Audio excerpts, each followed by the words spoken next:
আমাদের দেশে 17-18 বছর আমাদেরকে রাজনীতি শিখা হয়েছে, কথায় কথায় পাকিস্তান চলে যাও। আর আমরা সংসদে দাঁড়িয়ে ক্ষমতা পেয়ে আমরা সংসদে দাঁড়িয়ে বলছি যে আমরা নির্বাচন দিবে না বলেই এই জন্য জুলাই সনদে স্বাক্ষর করেছি, না হলে আমরা স্বাক্ষর করতাম না। কত বড় প্রতারণা বাংলাদেশের সাথে! ভাই, প্রতারণার তো একটা লিমিট আছে রে ভাই।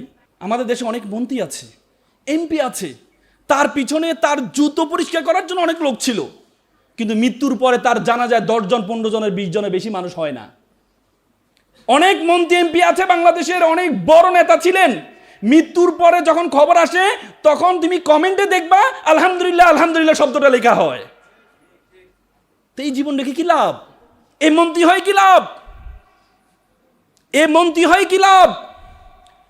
আজকে 1500-1400 জীবন দিয়েছে আমাদের রাষ্ট্র সংস্কার করার জন্য, আর আমরা সংসদে দাঁড়িয়ে ক্ষমতা পেয়ে আমরা সংসদে দাঁড়িয়ে বলছি যে আমরা নির্বাচন দিবে না বলেই এই জন্য জুলাই সনদে স্বাক্ষর করেছি, না হলে আমরা স্বাক্ষর করতাম না। কত বড় প্রতারণা বাংলাদেশের সাথে! ভাই, প্রতারণার তো একটা লিমিট আছে রে ভাই। প্রতারণার তো একটা লিমিট আছে। এভাবে অ্যাডমিটেড প্রতারক নিজে নিজে বলে দিচ্ছেন যে আমি কেন তোমাদের সাথে প্রতারণা করেছি, শুধু নির্বাচনটা লাগবে, আমাকে মন্ত্রী হইতে হবে। What a ফেলেসি!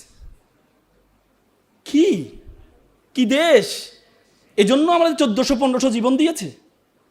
যে ছাত্ররা বলেছে রাষ্ট্র সংস্কার চাই, এক সময় আমাদের এই তরুণ প্রজন্মকে বলতো এরা হচ্ছে জেনজি, এরা হচ্ছে ফার্মের মুরগি, এরা হচ্ছে ফার্মের মুরগি, এরা সবসময় পাবজি নিয়ে থাকে।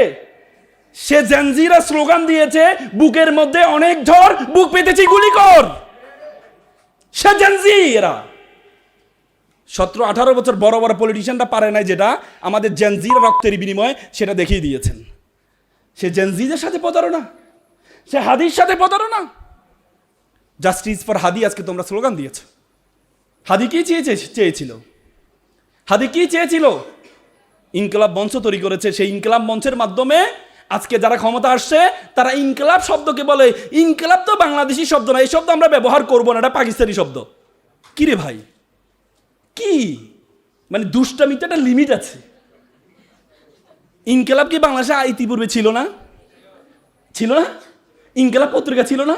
তখন তো বলো না ইনকলাব পত্রিকা, তুমি পাকিস্তানি পত্রিকা, চলে যাও পাকিস্তান, নাকি?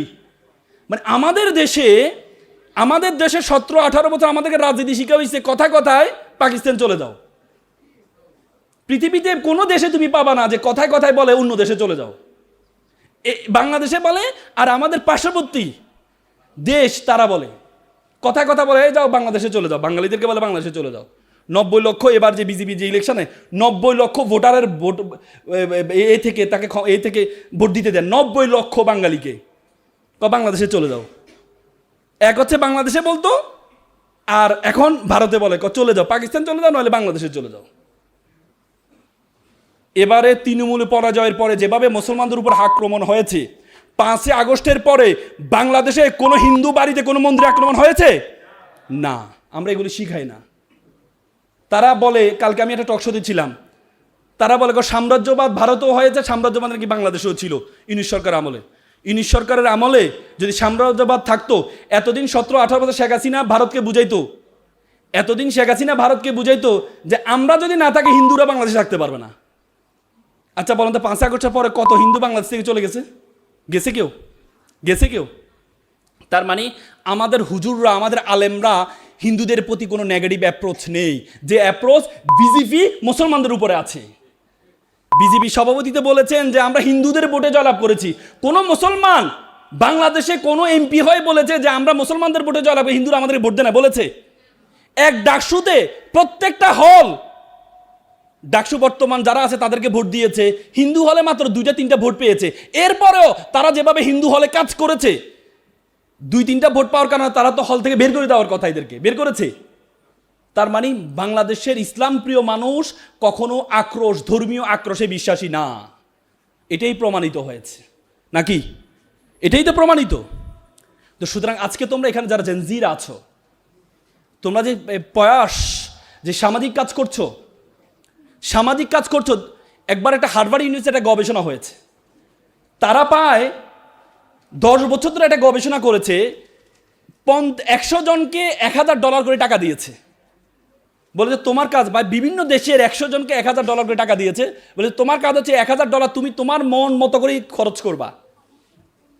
তো পরবর্তী সবাই খরচ করার পর সবাইকে ডাকা হলো, টিস্যুটা দাও তো, সবাইকে ডাকা হলো।